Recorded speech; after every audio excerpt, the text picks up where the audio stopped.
Well, my father was in World War II, and that's how Rotier sort of started, when he came back from the war. Actually, my father and mother bought it.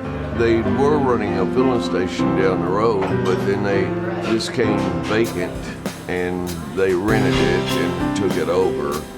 He wanted to start a business, and he wanted to be in the restaurant business, so my mother just thought, oh, well, let him do what he wants to do, and it probably won't last. And actually, in the old days, it was like gambling machines and beer drinking. There was very few bars in the whole neighborhood, so, it was happening. That was 1945, so they started this restaurant. It was real small, and there was only about 3 restaurants in the whole area about then, so they got to know all the people that came in here because they came on a regular basis and became friends with them.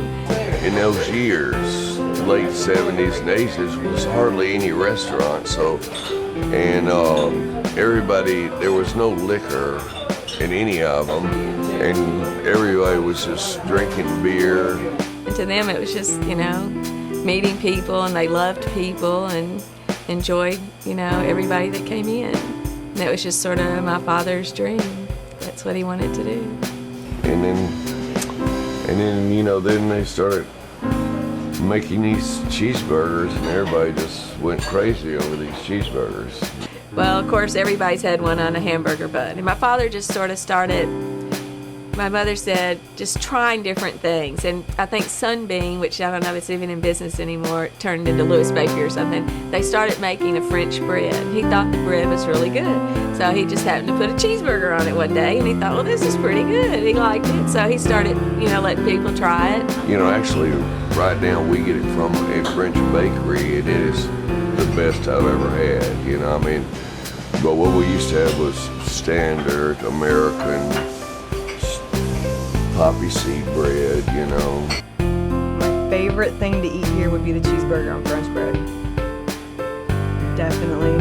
For some reason, I sell about a friggin' 5,000 of them a week and have nightmares about them chasing me.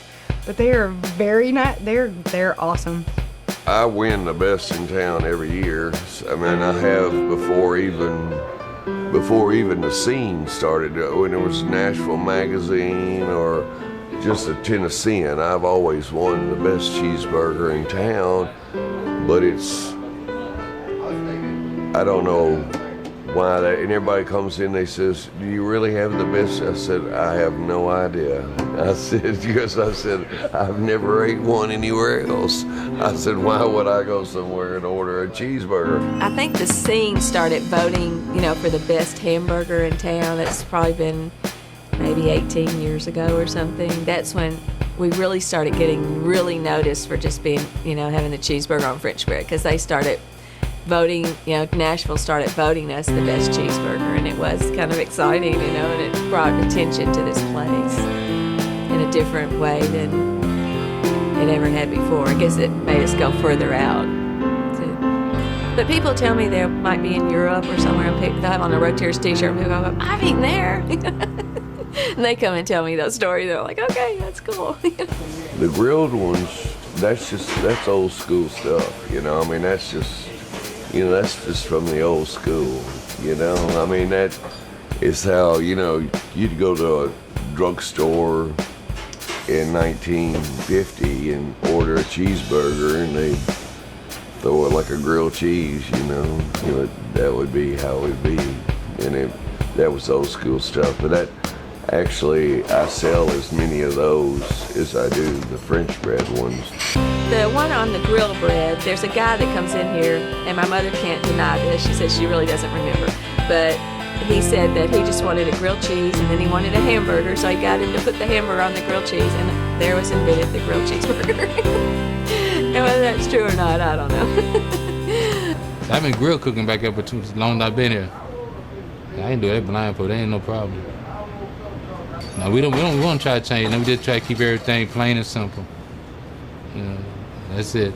We don't want to try to experiment with nothing. Maybe they'll come up with some new soups, but they don't last 2 or 3 days because the people like it. But everything else is simple stuff.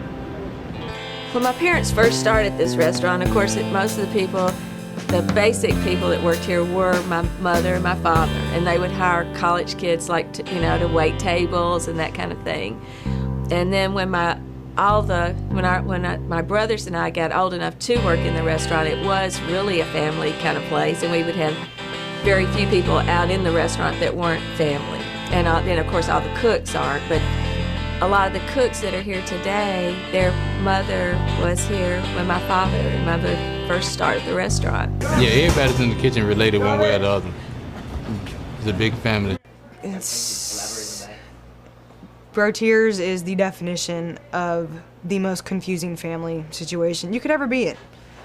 Because you've got husband and wife pair in the kitchen, and you've got nephew, and then there's a cousin in there, and then Margaret and her cousin Susie, who works with us on Wednesday, and Keegan's another server, and she's Margaret's friend's niece, cousin's niece, somewhere. I don't know, it's slightly confusing. But like everybody's related, and if you're not related, you might as well be. Sister-in-law, brother-in-law, my wife, and a couple of nephews. Everybody in the bed got, all those of them got 15 years or better under the belt.